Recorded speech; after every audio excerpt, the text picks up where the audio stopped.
السلام عليكم ورحمة الله وبركاته. الحمد لله القائل نحمده سبحانه وتعالى ونشكره ونعظمه ونكبره. أشهد أن لا إله إلا الله وحده لا شريك له وأشهد أن سيدنا ونصلي ونسلم على سيد النبي الكريم سيدنا وحبيبنا ومولانا محمدا الأمين وعلى آله وأصحابه أجمعين. أما بعد، أيها المؤمنون اتقوا الله، أوصيكم وإياي بتقوى الله، faqad fazal muttaqun. Muslimin dan muslimat, mudah-mudahan dirahmati Allah Subhanahu wa taala. Insyaallah kita sambung bacaan kitab kita. Kita menggunakan kitab Muhimmah fi Ilmil Hadis. Kita sampai di muka surat 29. Ya, kita sampai di muka surat 27. Kita sampai di muka surat 27. Kita masih lagi berada di bawah bab faedah berkahwin. Faedah berkahwin. Kenapa Islam suruh kita berkahwin? Kerana dia menyediakan beberapa faedahnya, faedah berkahwin kepada umat Islam seluruhnya. Baik, dia kata dan faedah yang kelima dengan sebab berkahwin itu ialah melawani hawa nafsu dan memerangi akan dia dengan mentadbirkan hak yang wajib atasnya bagi istrinya dan sabar di atas kelakuan istrinya yang tiada muafakah dengan dia. Baik. Di antara faedah dan kelebihan seseorang itu kahwin, dia kata dengan kerana kita kahwin, kita boleh bendung nafsu kita. Lah ni teruk tuan-tuan. Lah ni cukup teruk. Budak sekolah umur 14 tahun mengandung. Biasa. Hari ni cukup teruk. Kemarin saya bersembang dengan kawan menjadi pejabat agama. Dia kata baru ni tangkap sekali 6 orang, 6 pasangan. Baru main di pejabat agama Pulau Pinang. 6 pasangan, semua umur belah-belah tahun. Semua umur belah-belah tahun. Mengandung 2 bulan, mengandung 3 bulan dan sebagainya. Cukup teruk. Sampai ada kawasan-kawasan yang belum diisytiharkan sebagai free sex zone. Tetapi dari segi amalannya seolah-olah itu kawasan free sex. Siapa-siapa sahaja yang memerlukan khidmat perempuan jalang boleh pergi. Senang-senang dia boleh dapat. Ada yang boleh dapat dengan RM5 bayaran. Ada yang boleh dapat dengan RM20 bayaran. Ada yang boleh dapat tanpa bayaran. Kita dengar semua cerita-cerita ni, semua kita dengar. Dan begitu ramai orang terlibat dengan benda-benda ni semua. Sedangkan Islam menunjukkan satu jalan yang cukup baik. Jalan yang halal, iaitu dengan berkahwin, kamu boleh bendung hawa nafsu kamu yang liar itu. Kalau sekiranya seorang isteri tidak mampu membendung hawa nafsunya, tambahlah seorang isteri lagi. Tambahlah seorang isteri lagi. Jangan jadi macam baru ni ada satu orang telefon dekat saya. Dia kata, Ustaz, ada kawan kita seorang. Kadang-kadang dia duk ikut juga kuliah kita sana sini. Tapi dia ni, dia suka duk seberang sempadan siang. Dia suka duk seberang sempadan siang dengan tujuan untuk pergi buat maksiat di sana. Bila orang tanya dia pasal apa dia buat lagu ni, jawapan dia mudah saja. Dia kata bila isteri dia uzur, dia masih lagi memerlukan, maka dia pergi ke sana. Semata-mata alasan bila bini uzur, dia tak boleh tahan, dia kena pergi ke sana untuk memenuhi kemahuan nafsu dia. Kalau betul cerita macam ni, kita cukup sedih. Kita bertambah sedih apabila dia bagi tahu kata kawan ni kadang-kadang ada dalam kuliah kita. Kita cukup sedih kerana selama ni apa yang sampai dekat dia tidak sampai di hati dia. sehinggakan dia sanggup buat satu benda yang cukup cemar, satu benda yang boleh menyebabkan dia terhumban ke dalam azab Allah Subhanahu wa taala. Muslimin dan muslimat yang dirahmati Allah sekalian. So dia bagi tahu di sini, dia kata kahwin di antara kelebihan dia boleh lawan nafsu. Dan boleh perang dengan nafsu yang gila. Bahkan dengan kahwin itu boleh menjadikan diri kita satu orang manusia yang boleh kontrol diri kita bila menghadapi tanggungjawab mentarbiah isteri. Pasal apa? Dia kata dan sabar di atas kelakuan isteri yang tiada muafakah dengan dia. Orang yang kahwin ni dia kena sabar. Bini ini macam-macam perangai dia ada. Macam-macam perangai dia ada. Baru-baru menikah dulu dia pakai jubah labuh elok. Baru menikah. Kita pun yang boleh menikah dengan dia pasal kita berkenan. Tengok dia pakai jubah, dia tengok berkenan, dia pakai tudung labuh. Kerana tu yang kita pilih dia. Lepas menikah 3 bulan, dia punya jubah makin singkat. Jubah lagi, tapi jubah bawah pada lutut. Lepas tu pakai kain pula. Lepas 7 bulan, 8 bulan, pakai baju kurung. Tapi baju kurung bunga besar-besar. Lepas setahun setengah, 2 tahun, baju kurung bunga banyak pula dah. Color pun makin banyak. Lepas 2 tahun menikah, baju kurung pun sudah, dia main tudung 3 sagi saja. Lepas 2 tahun, 3 tahun menikah lagi, main pula tudung 3 sagi, ada rambu-rambu pula di bawah. Dia kuih merosot. Ada. Benda ni berlaku. Benda ni berlaku. Dan suami dia ni macam tak boleh nak buat apa. Tengok isteri dia punya perubahan. Walaupun masih menutup aurat. Tetapi nampak. Dia punya kemerosotan iman tu nampak. Pakaian itu menunjukkan dia makin merosot. Dia makin merosot. Sepatutnya dia makin baik. Dia makin baik. Dia makin baik. Tapi tak. Dia makin kurang. Dia makin kurang. Dia makin kurang. Itulah yang sebagai kelakuan isteri. Ataupun karenah isteri. Jadi kepada suami-suami ni kita nak pesan.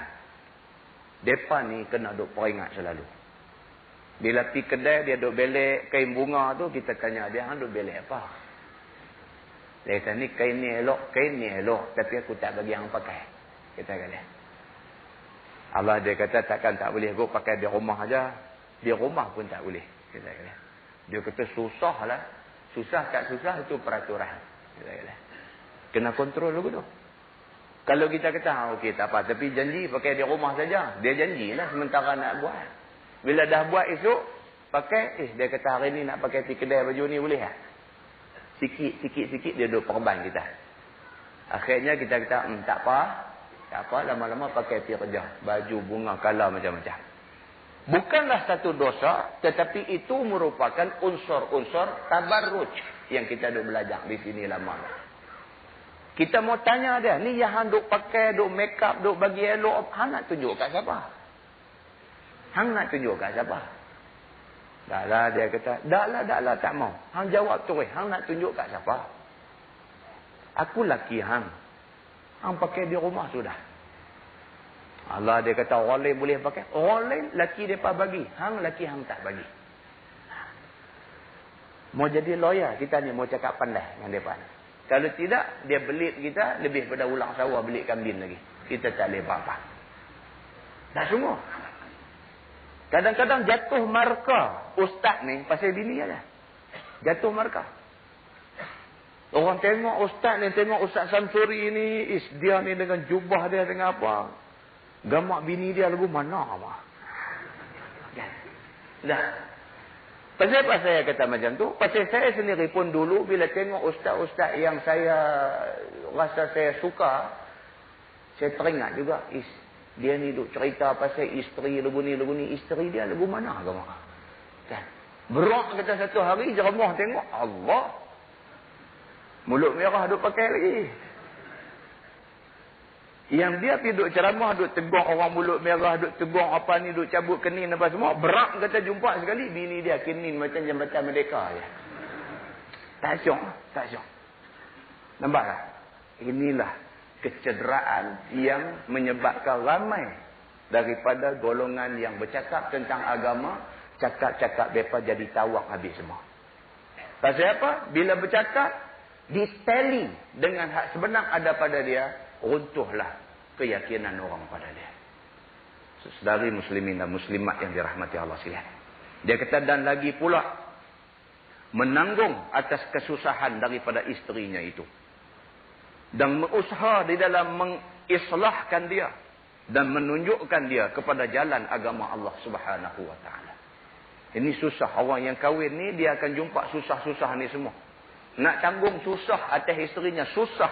Kadang-kadang lebih senang kita tegur bini orang lain daripada tegur bini kita. Kadang-kadang. Lebih senang kita bercakap, kita tegur isteri-isteri orang-orang lain semua daripada tegur isteri kita yang ada di rumah. Kadang-kadang. Maka suami kena sabar di atas benda-benda yang macam ni. Dan mengusaha dalam mengislahkan dia. Usaha nak bagi jadi elok ni, susah. Nak pedul, nak bagi jadi bini ni orang yang baik, menunjukkan ciri-ciri wanita salihah. Ni susah punya kerja ni.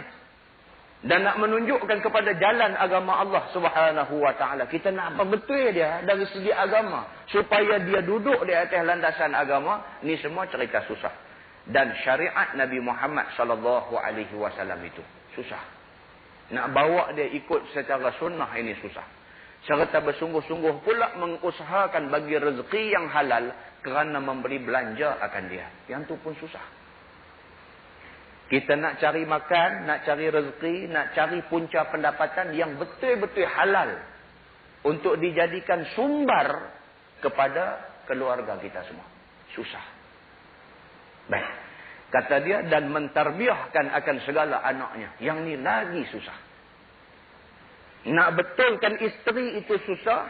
Mula sekali nak betulkan diri kita pun dah susah.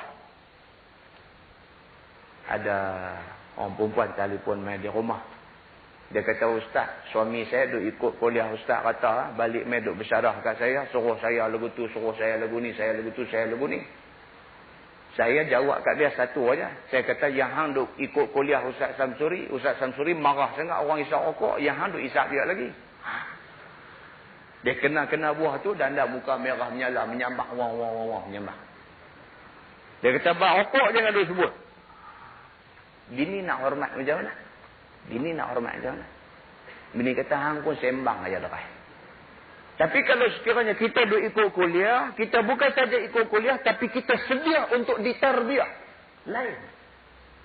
Kita mai ikut kuliah untuk dapat ilmu, untuk balik ilmu, takat tu aja senang.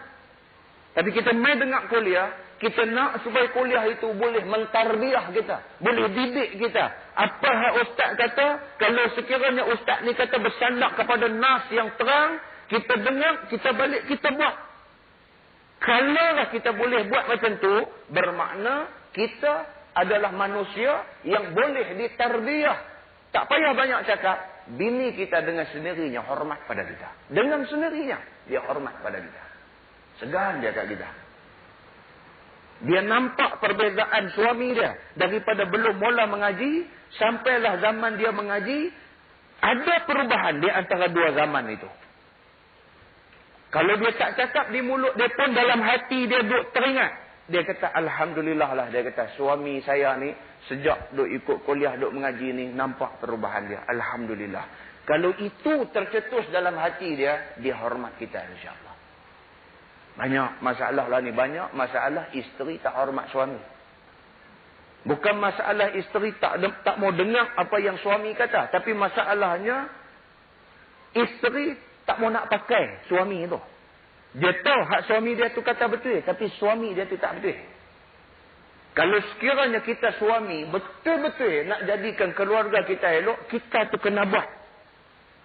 Ambil satu malam dalam seminggu, ambil satu malam, bangkit, pergi ambil ayat semayang. Bini dia sedang kalau kita duduk bangkit semayang, dia sedang. Takut dia, gerun dia, dan lebih-lebih lagi hormat dia dekat kita. Kerana kita bukan sahaja bercakap pandai depan dia, tapi kita buat di depan dia. Kita tunjuk depan dia bahawa sesungguhnya kita mengaku apa yang kita belajar ni betul, dan kita mengaku bahawa kita nak buat benda yang kita belajar, dan kita buktikan dengan kita buat sungguh benda tu. Orang hormat kita apabila kita amalkan apa yang kita kata. Itu punca hormat orang pada kita. Orang hormat kita apabila kita buat benda yang kita kata. Orang tak hormat kita kalau kita pandai bercakap saja. Muslimin dan muslimat yang dirahmati Allah sekalian. Jarang-jarang aja kita dapat satu berita. Telefon mai ustaz. Terima kasih banyaklah ustaz. Alhamdulillah lah. Saya kuliah ustaz membantu saya. Terima kasih ustaz. Alhamdulillah ustaz. Saya duduk di Johor jauh ustaz. Saya teringin nak ikuti kuliah ustaz. Saya cuma boleh ikuti keset-keset saja. Alhamdulillah ustaz. Selama saya duduk ikut ni ada juga perubahan pada diri saya. Kalau dulu saya minumlah saya dah berhenti dah ustaz. Terima kasih banyak ustaz. Tak ramai orang macam ni. Ada, bukan tak ada, tapi tak ramai. Tak ramai. Kita pasal pengalaman, kita duk terima tu, call yang macam tu kita terima. Alhamdulillah ustaz. Untuk pertama kali saya tahu benda ni ustaz. Saya sebetul-betulnya ustaz, saya beritahu saya tak tahu kata benda ni salah ustaz. Maknanya luahan cakap itu menggambarkan dia insaf. Cuma kita takut pasal dia duduk jauh dengan kita. Kita takut benda tu sat aja. Sat aja. Habis. Takut juga. Sahabat Nabi sendiri bila jumpa Nabi pernah mengadu pada Nabi. Ya Rasulullah. Sahabat Nabi. Ya Rasulullah, bagaimana dengan kami? Kami setiap kali berada dalam kuliahmu ya Rasulullah. Kami rasa seolah-olah kami nak berhenti dah semua benda yang tidak baik ini. Tetapi apabila kami balik ke rumah, bila kami bersama dengan isteri dan anak-anak kami segera lupa kepada pesan kamu supaya ingat Allah. Sahabat Nabi jadi macam tu. Mereka admit benda tu di depan Nabi. Mai depan Nabi mengaku. Ya Rasulullah kami macam tu masalahnya. Bila duduk dalam musrah, rasa karan tu kuat. Merasa. Tak lama. Balik aja ke rumah dia kena duduk relai-relai habis. Esok jadi macam asal balik. Maka di sinilah perlunya kita kena selalu recharge benda-benda ni. Cari taman mana yang ada. Kita duduk di Taman Brown, Taman Sa'dun. Di Taman Brown, Taman Sa'dun kuliah tak ada. Penderah pergi Gelugoh. Gelugoh tak ada. Pergi Jelutong. Jelutong tak ada. Pergi Sungai Nebong. Sungai Nebong tak ada. Cari taman mana yang ada. Duduk kuliah satu ustaz. Kita duduk. Kita rasa kita tak dapat apa-apa. Tak apa. Cari kuliah lain pula. Cari. Tang mana yang ada, kita tunggu. Note di kalender kita. Note. Dia ni mai di sini bila. Dia ni mai di sini bila. Dia ni mai di sini bila. Tanda. Kita pastikan kita attend di tiap-tiap tempat ni. Bukan tujuan apa. Bukan untuk kebaikan siapa. Tapi untuk diri kita sendiri. Kena cari benar ni. Sebab sahabat Nabi Ridwanullah alaihim ajma'in. Sahabat Nabi bila pergi jumpa Nabi. Pegang tangan Nabi. Ya Rasulullah. Awsini. Wahai Rasulullah. Wasiatkan pada aku. Minta Nabi bagi some advice. Apa pun tak apa. Habanglah aku nak dengar. Aku nak buat apa yang suruh. Nabi kata. Usikum bitaqwallahi azza wa jalla. Aku pesan kamu supaya bertakwa pada Allah. Sahabat bila dengar cakap Nabi itu. Rasa cakap itu bukan masuk telinga saja. Bahkan rasa cakap tu mai ke hati. Rasa dia jerap masuk dalam hati. Kalimah Nabi itu penuh hikmah. Nabi sebut usikum bitaqwallahi azza wa jalla was-sam'i wat-ta'ah. Nabi kata, sahabat dengar tu macam paku di hati, martun masuk pum rapat. Puas rasa bila dengar Nabi bagi nasihat, puas. Balik ke rumah, bawa balik, berasa nak buat apa yang Nabi kata, tidak sabar nak tunggu esok untuk ikuti kuliah lagi. Kita nak wujudkan suasana macam ni nak wujudkan dalam diri kita semua. Di tengah-tengah majoriti masyarakat jahil dan semakin jahil, kita nak groom satu kelompok manusia yang mencintai ilmu, yang beramal dengan ilmu dan mempunyai semangat yang tinggi untuk menyebarkan ilmu. Dia jadi semangat pula dah pada ni. Itu cerita dia. Muslimin dan muslimat yang dirahmati Allah sekalian. Dia kata maka sekalian itu iaitu amal yang amat besar pahalanya. Kerana adalah pekerjaan yang demikian itu riayah dan wilayah. Maka adalah kelebihan keduanya itu amat banyak lagi besar. Dia kata. Itu tanggungjawab. Riayah. Maksudnya kita yang bertanggungjawab untuk membela ni semua ni. Memelihara semua benda ni. Isteri kita, anak kita, itu amanah Allah Subhanahu Wa Taala bagi dekat kita. Semalam pergi ceramah di universiti. Semalam. Fellow universiti ini bagi tahu. Dia kata, Ustaz, tak boleh kepung lah budak-budak ni. Dia pasal apa? Dia kata masalah merendak ni teruk betul. Masalah merendak. Berdua-duaan ni. Tak boleh nak buat lah Ustaz. Dia kata. Operasi tiap-tiap malam. Tangkap berlori-lori. Tepi tasik. Dalam gelap. Tepi masjid. Ada juga. Dia ingat kawasan ni zon selamat. Pasal dekat masjid takkan orang nak main tangkap. Bagus punya pergi duduk. Tepi masjid. Cukup teruk. Itu setakat yang kita boleh buat. Hak kita tak boleh buat. Budak-budak universiti lah ni ada komputer laptop seorang satu. Notebook. Bawa hak jenis komputer boleh duduk kilik tu. Komputer laptop tu, notebook tu, dia bubuh MPEG card. Bubuh kad boleh tengok video. Lah ni kita diserang oleh kebanjiran CD-CD filem yang tak ada sensor. Senang boleh dapat. Senang dengan harga yang cukup murah. Lah ni. Dia pergi beli satu CD tu harga baru RM20 lah ni. Satu CD harga RM20. Mereka ada 10 orang beli seorang satu. Pakat tukar. Modal RM20. Boleh tengok 10 CD filem. Tak ada sensor punya. Tunjuk sebiji-sebiji. Mengaji tak tahu pergi ke mana. Akhlak jadi rosak. Bila dah tengok, dia main satu semangat lain, dia nak try pula. Itu teruk. Kan? Tu cerita lah ni, cerita cukup teruk. Ibu bapa lah ni, terpaksa menghadapi semua benda-benda ni. Semua benda-benda ni. Dan dia tak boleh nak bendung. Budak-budak sekolah menengah, pergi ke sekolah, bawa CD video. Bawa CD video. Nipih saja, buah dalam buku. Dulu nak bawa pita video. Pita video besar. Cikgu buat spot check. Cikgu boleh tangkap. Lah dia bawa CD video. Dia bubuh dalam buku. Celah buku dia. Tukar dengan kawan dia. Kawan dia pun ada, dia pun ada. Tingkatan 3, tingkatan 4, tingkatan 5. Dah reti dah benda ni semua. Muslimin dan muslimat yang dirahmati Allah sekalian. Ibu bapa zaman moden semakin tercabar dengan teknologi yang semakin duk banjir masuk ke dalam negara kita lah ni. Zaman kita dulu tak ada. Maka kita tak teringat bahawa anak kita akan buat benda-benda ni. Kerana zaman kita dulu tak ada.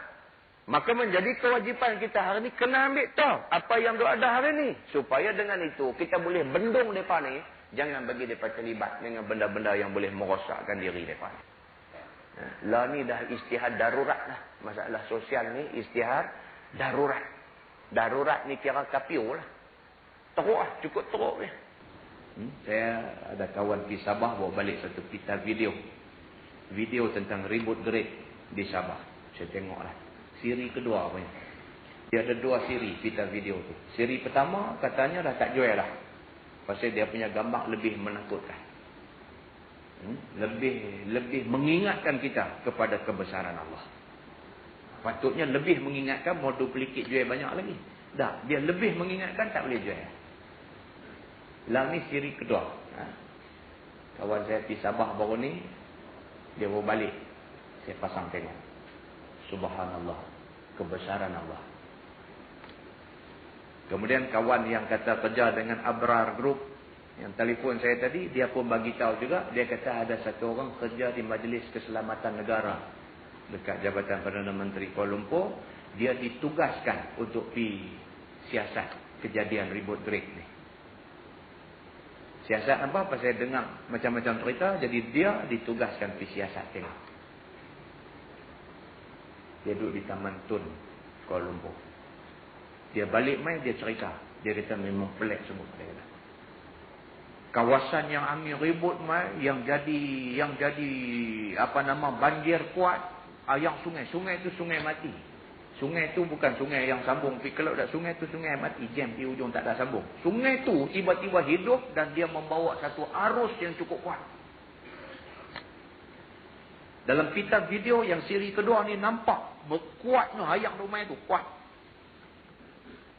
Dia erosion, dia makan, dia hauskan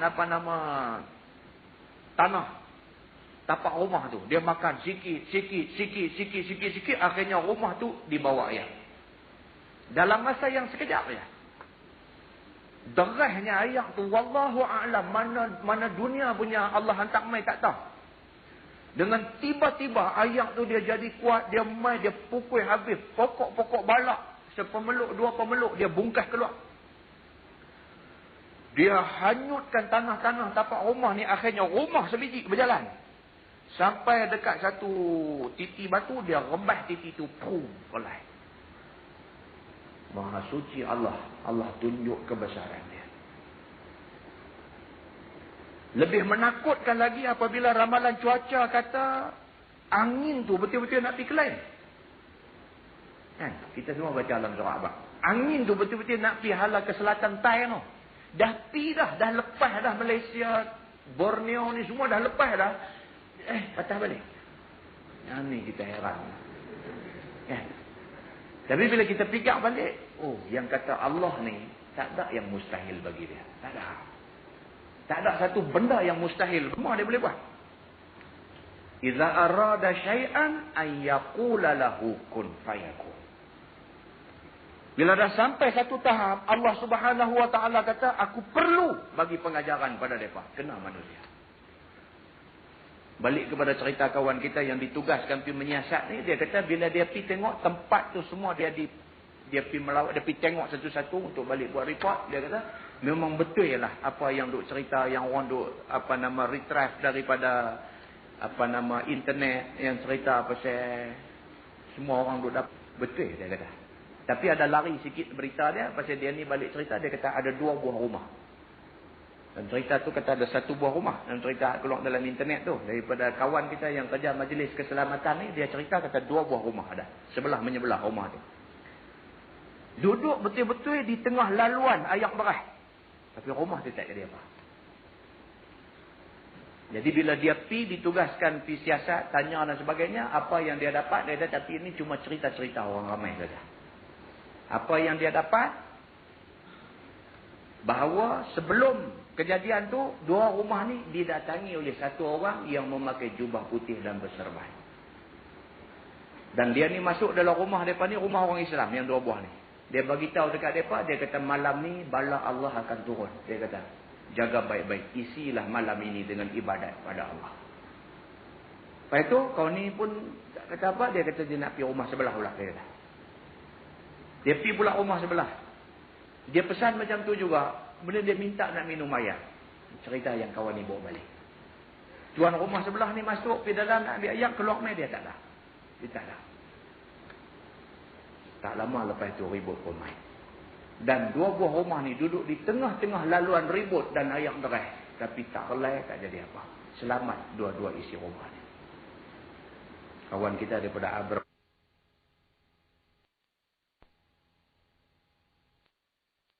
Telefon mai, dia kata kawan tu kawan dengan dia, ceritakan dia. Dia kata ustaz nak komen apa? Saya kata saya tak mau komen apa. Kalau sekiranya cerita itu benar, itu tanda kekuasaan Allah Subhanahu wa taala. Ribut gerik juga merupakan salah satu daripada tanda kekuasaan Allah. Soal yang dia cerita dalam internet, abang kata depa ni minum air tapai. Lepas tu bagi kucing minum, bagi anjing minum. Lepas tu jantan betina tak kena aku pakai londeh habis tak pakai baju menari dan sebagainya. Wallahu a'lam. Sejauh mana betulnya berita tu kita tak tahu. Tapi pokok pangkalnya, kejadian itu menampilkan kekuasaan Allah Subhanahu wa taala kepada kita semua. Baik, dia kata kerana adalah pekerjaan yang demikian itu riayah dan wilayah, maka adalah kelebihan keduanya itu amat banyak lagi besar. Sabda Nabi SAW, yaumun min walin adilin afdalu min ibadati sab'ina sana. Artinya sehari daripada wali yang adil, yakni orang yang mempunyai perintah yang adil, iaitu terlebih afdal daripada berbuat ibadah 70 tahun lamanya. Wali kita, wali. Maksudnya orang yang diberikan amanah untuk menjaga anak-anak, menjaga isteri. Kita wali. Kalau sekiranya kita boleh jadikan diri kita seorang wali yang adil terhadap anak-anak. Tunaikan tanggungjawab kita sebagai bapa sesempurnanya. Kalau satu hari kita boleh tunaikan tanggungjawab kita yang terbaik untuk anak kita, kata Nabi SAW, itu lebih baik daripada orang yang beribadah selama 70 tahun lamanya. Jaga anak kita tu elok. Sehari kita boleh tunaikan tanggungjawab kita pada anak kita, pahala cukup besar. Kan? Selalu kita duk ulang sebut, kita tak tahu berapa orang yang balik duk buat. Wasallam, itu lebih baik daripada orang yang beribadah selama 70 tahun lamanya. Kan? Jaga anak kita tu elok. Sehari kita boleh tunaikan tanggungjawab kita pada anak kita, pahala cukup besar. Kan? Selalu kita duk ulang sebut, kita tak tahu berapa orang yang balik duk buat. Pastikan anak-anak semayang. Satu benda yang cukup senang, tapi kita tak dan buat.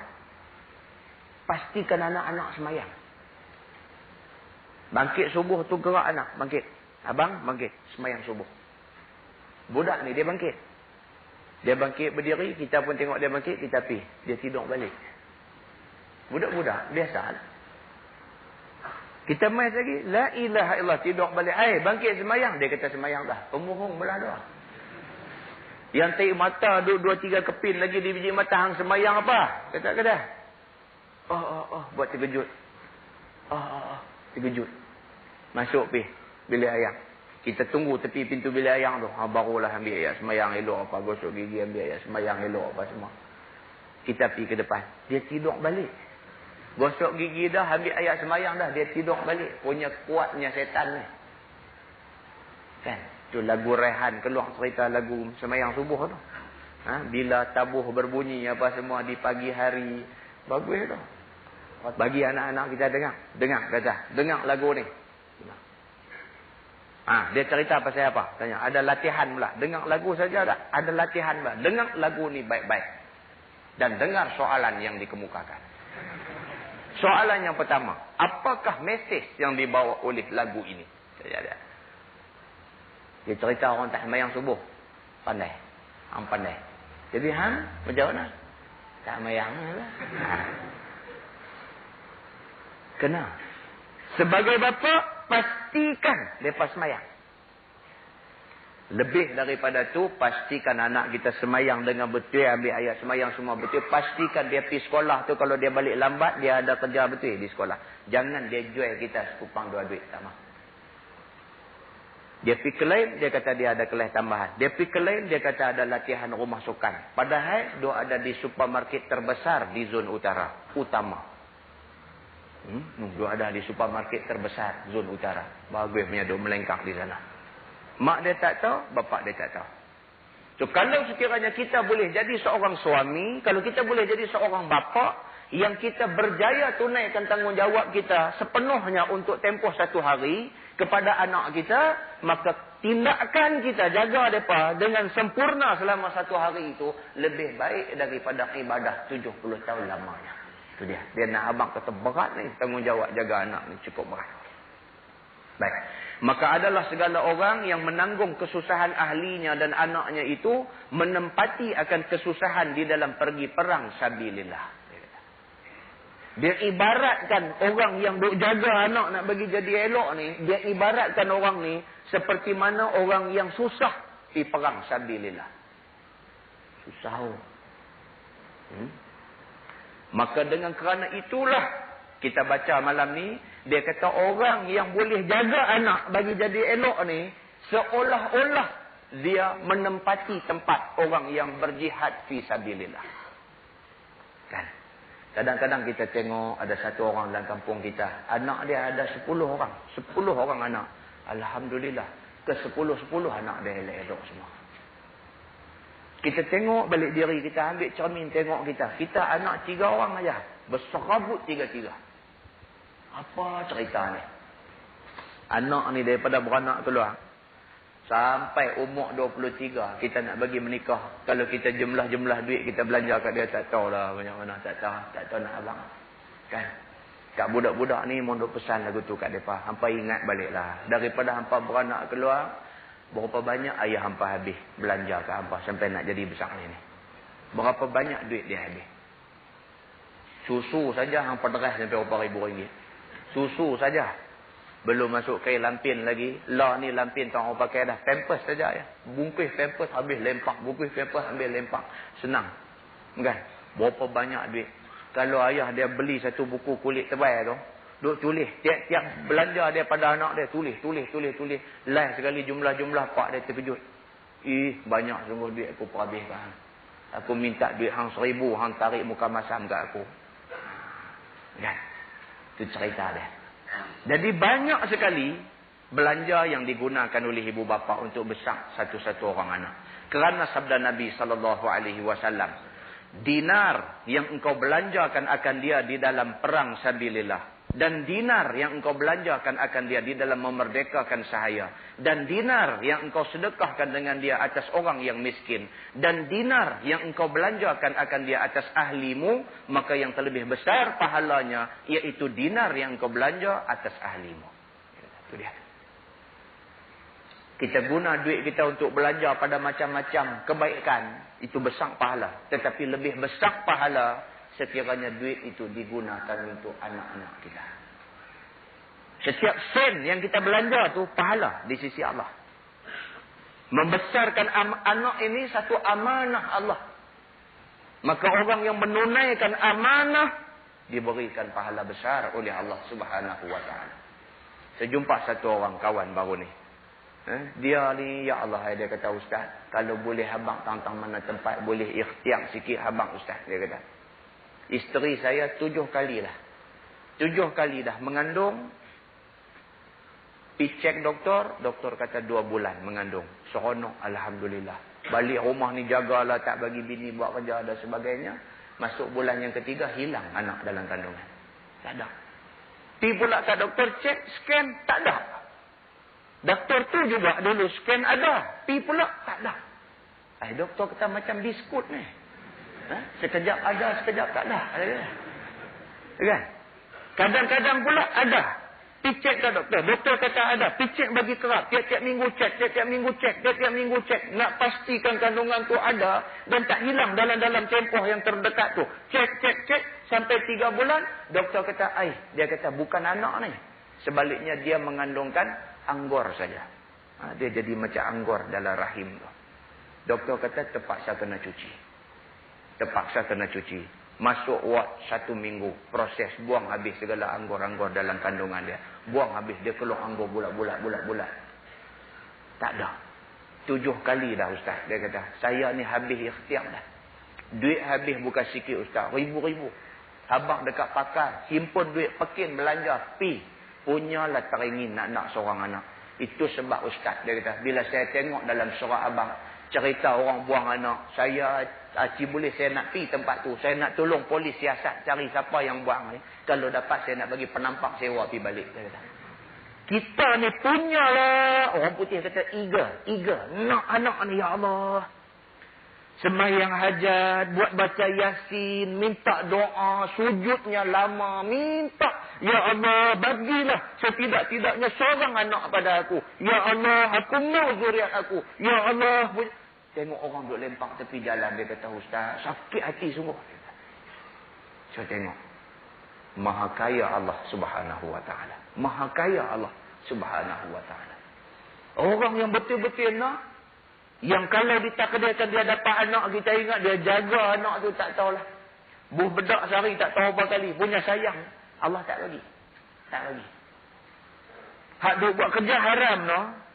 Sekali aja jadi anak. Maha kaya Allah Subhanahu wa ta'ala. Dia nak tunjuk tanda-tanda kebesaran dia. Muslimin dan muslimat yang dirahmati Allah sekalian. Dia kata telah menyebutkan hadis ini oleh Al-Arif Billah Sayyidina Abdullah Al-Haddad. Dan lagi sabda Nabi SAW. Barang siapa membelanjakan oleh seorang laki-laki atas ahlinya, maka iaitu sedekah. Ini dalam agama, kita belanja untuk anak kita tu, kita bagi duit sekolah tu, pahala dia, pahala sedekah. Sedekah tu. Dan bahawa seorang laki-laki sesungguhnya diberi pahala di dalam belanja itu sekaliannya. Setiap sen duit dia bagi dekat anak dia untuk kebaikan, pahala. Kan? Seperti mana setiap sen duit yang dia bagi dekat anak dia untuk buat dosa, itu dosa. Anak dia main kat dia, Pak, minta RM50. Dia kata, nak buat apa? Mereka ajak pergi pesta. Pergi ambil lah tali pinggang Mekah aku. Oh, dia jawab, Pak, RM50. Minta apa macam penyamun. Pak, RM50. Nak pergi mana? Pesta. Jawab. Jujur dia dengan pak dia. Sebab dia tahu pak dia pun jalan tu juga. Pesta. Dia kata. Pak dia pun ambil dalam tali pinggang Mekah. Tali pinggang Mekah. Tu dia punya buka. Berak tarik. Dia kata, Pak, ambil 70. Minta 50. Permohonan 50 approve. Diluluskan. Kebah 70. Pak, ambil 70. Lagu tu wahang. Lepas tu tengok koyak minyak motor periang-periang pada habis. Setiap sen dia bagi dekat anak dia untuk buat maksiat, untuk buat dosa, untuk buat benda-benda yang tidak mendatangkan pahala, bapaknya menanggung dosa. Bapak dia menanggung dosa. Sehinggalah mengangkat satu suap kepada mulut isterinya, itu pun diberi pahala. Itu dia faedah orang yang kahwin ni. Kita pergi kerja, cari makan, bawa balik mai rezeki. Semulut kita buh dalam mulut bini kita makanan. Semulut kita buh dalam mulut anak-anak kita makanan. Semulut itu pahala di sisi Allah Subhanahu wa taala. Dan telah berkata oleh Ibnul Mubarak radhiyallahu anhu, padahal ia serta sahabatnya di dalam perang sabilillah. Dengan katanya, adakah kamu tahu akan amal yang terlebih afdal daripada amal yang kamu di dalamnya? Ibnul Mubarak satu hari dalam perang sabilillah. Depa dalam rombongan, dalam kumpulan tentera nak pergi perang, dia tanya kawan-kawan dia. Dia kata, hampa tahu tak, apakah amalan yang lebih baik daripada yang kita duk buat lah? Kita lah ni tentera nak pergi berperang sabilillah. Pahala cukup besar ni. Tapi hampa tahu tak, apakah amalan yang lebih besar pahala daripada ni? Maka kata mereka itu, tiada kami tahu akan yang demikian itu. Maka kata Ibnul Mubarak, aku tahu akan yang demikian itu. Iaitu seorang laki-laki yang memeliharakan daripada kejahatan. Padahal mempunyai kepapaan, maka berdiri dia daripada tidurnya pada malam. Maka melihat ia akan beberapa anaknya yang kecil. Padahal ia tidur terbuka sekalian tubuh mereka itu. Maka menutupi ia akan mereka itu. Dan diselimutnya akan mereka itu dengan kainnya. Maka amalnya itu terlebih afdal daripada amal yang kita kerjakan di dalamnya itu. Itu dia. Ibnul Mubarak cerita. Dia kata, aku dengar Nabi bagi tahu. Nabi kata, amal yang paling besar pahalanya kepada orang laki-laki ialah tengah-tengah malam bangkit, pergi bilik anak, pergi tengok anak tidur. Kalau sekiranya anak-anak yang duduk tidur tu selimutnya terbuka, kita ambil kain selimut mereka, itu pahala cukup besar di sisi Allah kepada mana-mana bapa yang sanggup melakukannya. Apa dia yang dia nak abang di sebalik perbuatan ni? Apa dia? Dia nak habaq kat kita kasih sayang dan tanggungjawab. Bapa yang ambil berat tentang anak dia sampai macam tu. Duk tidur malam ni, pukul 3, pukul 4 jaga. Terjaga sambil-sambil nak bangkit ambil ayat sembahyang sunat tu, jalan pergi bilik anak duk tidur. Buka pintu, tengok anak. Tengok, itu amanah Allah bagi dekat kita. Tengok dia duk tidur. Kalau kain selimut dia sampai di kaki, ambil kain gebang selimut tu, selimut dia elok-elok. Tindakan kita bangkit di tengah malam, korbankan masa tidur, kerana nak tunjuk sayang dan bertanggungjawabnya kita pada anak, disediakan pahala yang besar oleh Allah Subhanahu wa taala. Kata Ibnul Mubarak, lebih besar daripada pahala kita pergi berjihad pada jalan Allah. Makna kita faham di sebaliknya, kalau sekiranya kita keluar berjihad pada jalan Allah, sedangkan anak-anak kita tinggal tunggang langgang, ilmunya tak tahu ke mana, akhlaknya tak tahu jadi apa, kita berdosa besar di sisi Allah Subhanahu wa taala. Kalau duk pergi ceramah, pergi duk mengajak kitab mata, yang anak-anak di rumah kalang pukang. Pergi duk bercakap tentang pendidikan anak-anak, pergi duk bercakap tentang suruh anak-anak semayang, anak kita sendiri di rumah kita tak pastikan dia semayang. Betapa besarnya dosa kita di depan Allah.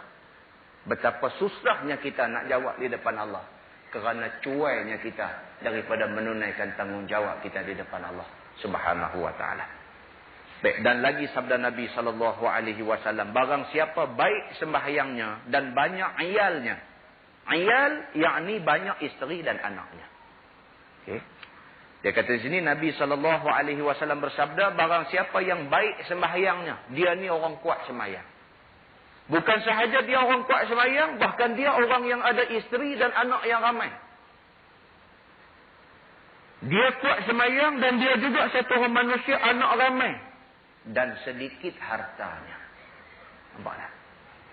Orang miskin. Orang miskin, anak ramai. Selalu begitu. No? Kita duduk tengok dalam masyarakat kita, selalu begitu. Hak miskin ni, hak pendapatan 200, 300 sebulan ni, anak merenyut. Punya ramai anak. Hak mana yang bagus-bagus, anak seorang. Anak 2 orang. Anak 3 orang. Kan? Kita kadang duk tengok, Tuhan ni kalau dia alih cantik. Saya ada kata dulu. Kalau dia alih cantik lah. Hak kaya ni mau bagi anak ramai. Hak miskin ni mau bagi anak korang. Dah, dia jadi lebih. Kebanyakannya kita duk tengok macam tu. Maka di sini dia nak bagi tahu, kata Nabi SAW nak cerita tentang satu orang manusia. Dia ni anak ramai, hartanya sikit, dia orang miskin dan dia kuat semayang. Dan tiada mengumpat dia akan Islam. Dia orang miskin, anak ramai, kuat semayang, jaga lidah dia, tak bercakap lebih kurang dekat Islam. Ada juga miskin, tapi bercakap, kata ke Islam ni sampai kita berasa sakit, sampai korak perut. Dengar? Bercakap di kedai kopi tu, ya Allah, kita pun satu macam dengar. Dia kata ni puak-puak ni, ustaz-ustaz ni. Orang duk bercakap tentang masalah sosial, dia duk abang kata kita kena latih anak-anak kita dengan adab-adab lah. Dia kata nak makan suruh baca doa, so nak masuk jamban suruh baca doa. Dia kata ni apa semua ni, tak faham ke orang duk bercakap apa? Ada orang sembang gitu. Dia kata doa ni tak ada kaitan nak membentuk manusia ni jadi orang baik. Tak ada kaitan doa ni. Dia duk fikir dengan logik akal dia. Nak masuk jamban baca doa. Dia kata apa ni? Dia kata nak masuk jamban baca doa apa? Walhal itu sunnah Nabi. Walhal itu sunnah Nabi. Nak masuk dalam jamban tu baca doa, langkah kaki kiri, sunat ambil kain sebai atas kepala, tutup atas kepala. Itu sunnah Nabi. Nabi suruh buat. Kalau sekarang kita buat sunnah Nabi dengan niat ikut sunnah Nabi, Nabi tunjuk sayang. Nabi Allah Subhanahu wa taala tunjuk sayang daripada kita. Dia jadikan kita tu orang baik. Tapi dah, dia tak nampak yang tu. Dia bercakap lebih kurang. Dia hina pula sunnah Nabi dan anjuran yang dibuat oleh orang-orang yang sayang kepada Nabi. Sayang. Cukup kesian orang-orang yang macam ni. Dia menggunakan lidah yang Allah bagi dekat dia, mengumpat tentang Islam. Nescaya adalah ia serta aku di dalam syurga seperti 2 jari tangan ini. Dan mengisyaratkan ia dengan telunjuknya dan jari tengahnya. Nabi SAW cerita, dia kata kalaulah seorang manusia tu, dia ada anak ramai, dia miskin, dia kuat semayang, dan dia jaga lidah dia, tak bercakap lebih kurang, hina Islam dan sebagainya, maka manusia yang macam ni, esok masuk syurga, dia dengan aku, macam mana? Begini, pilihan tu dia rapatkan. Beginilah rapatnya dia dengan aku di dalam syurga Allah Subhanahu wa ta'ala. Muslimin dan muslimat mati sekalian. Dia kata dan lagi tersebut di dalam hadis, iza kasurat dzunubul abdi ibtalahu Allahu bihim liyukaffiraha anhu. Artinya, apabila banyak dosa seseorang hamba Allah, iza kasurat dzunubul abdi, apabila banyak dosa seseorang manusia itu, nescaya diberi balak akan dia oleh Allah dengan duka cita sebab kesusahan daripada ahlinya ataupun lainnya. Itu dia Nabi kata lagu tu. Nabi kata orang yang duk menghadapi masalah anak serabut ni, itu tanda dia banyak dosa. Nabi kata dia banyak dosa. Bila banyak sangat dosa dia, Tuhan balas macam mana? Tuhan balas dalam bentuk dia diberi susah dengan anak-anak dia. Susah. Sampai umur dah tua dah, sepatutnya hati tenang, sepatutnya jiwa rasa tenang, patutnya rasa lapang, tapi dah berserabut. Anak nombor 1 terlibat dalam kumpulan seluar dalam. La ilaha illallah. Punya huduh. Bohlah kumpulan lain, tahan sikit. Kumpulan seluar dalam. Anak nombor 1 terlibat dengan kumpulan tu. Anak nombor 2, 3 kali dah masuk pusat serenti. Masuk keluar, masuk keluar, masuk keluar. Anak nombor 3 lari dari rumah. Macam-macam masalah. Kepala ni macam nak retak. Duk fikir pasal anak saja. Sedangkan umur makin meningkat. Kata Nabi SAW, apabila terlampau banyak dosa seseorang hamba, maka Allah Subhanahu Wa Taala balakkan dia dengan duka cita dan susah kerana keluarganya, supaya menghapuskan ia akan segala dosanya daripadanya, supaya itu menjadi kifarat kepada dosa dia. Jadi kalau kita baca dalam banyak hadis-hadis sahih pun, dia menceritakan kepada kita, kalau Allah bagi kita demam, sesungguhnya demam itu kifarat dosa. Itu hadis sahih cerita. Kalau kita demam, tahulah demam itu kifarat dosa yang Allah bagi kat kita. Kalau kita sakit, tahulah sakit itu kifarat dosa yang Allah bagi dekat kita. Dengan kerana demam, dengan kerana sakit itu, Allah tolak balik segala dosa-dosa kita. Dan kalau ditakdirkan kita mati dalam keadaan dosa yang dikurangkan banyak dah. Dan lagi tersebut di dalam asar. Asar ini cerita daripada para sahabat. Daripada Rasulullah SAW telah bersabda ia, setengah daripada beberapa dosa itu, iaitu yang tiada dihapuskan akan dia. Itu dia. Nabi kata ada daripada banyak-banyak dosa ni, dosa yang Tuhan tak hapuskan dia. Melainkan sebab kesusahan daripada duka cita dengan menuntuti rezeki akan belanja bagi isterinya dan anaknya dan barang sebagainya. Dia kata ada jenis-jenis dosa yang Tuhan tak akan hapuskan dosa itu.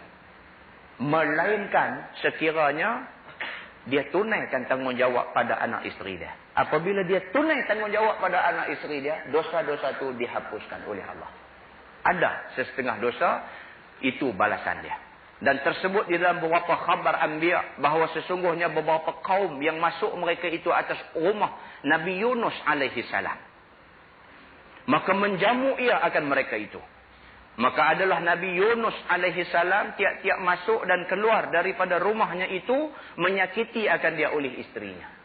Nabi Yunus diriwayatkan bahawa dia ni, bini dia sendiri banyak cerita.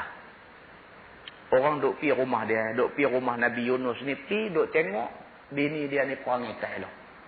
Kan? Bini Nabi perangai tak elok. Depan tetamu, bini dia menyakitkan hati dia. Depan tetamu. Ni bini yang paling biadab, tak reti adab. Ada jenis macam ni ada. Dia boleh kata kat lelaki dia di depan tetamu mai ada rumah ni. Oh, tak reti adab macam ni. Dia kata isteri Nabi Yunus demikian halnya. Maka berpanjanganlah atasnya yang demikian itu, padahalnya ia diam juga. Nabi Yunus ni, bini dia kata apa pun kat dia, dia buat senang, diam aja. Kok kata nak tegur bini dia apa dah. Maka takjublah oleh sekalian mereka daripada yang demikian itu. Sampai sahabat-sahabat dia yang duk pi ni jadi jatuh simpati pula kat dia. Depa kata keramat hidup sungguhlah. Kami pi rumah dia itu, bini dia kata kat dia teradak-teradak depan kami kata. Aku kalau bini aku tampak terpelanting kot tingkap ni. Ni hak pi hak pi ni aku, dia kata aku dengar bini dia duk kata kat dia tu, aku tak boleh tangan orang monyot. Tapi yang kata dia ni dia ramai hidup sungguhlah. Bini kata apa gimana pun tak apa. Senyum manis muka. Dia kata aku tak boleh. Aku tak boleh. Kudu nampak bini dia aku halus besar. Kan? Tapi Nabi Yunus dah diam aja dia. Maka berkatalah Nabi Yunus, jangan kamu takjub. Dia kata dekat sahabat-sahabat dia, hampa tersaduk heranlah. Maka bahawasanya aku pohonkan kepada Allah Ta'ala.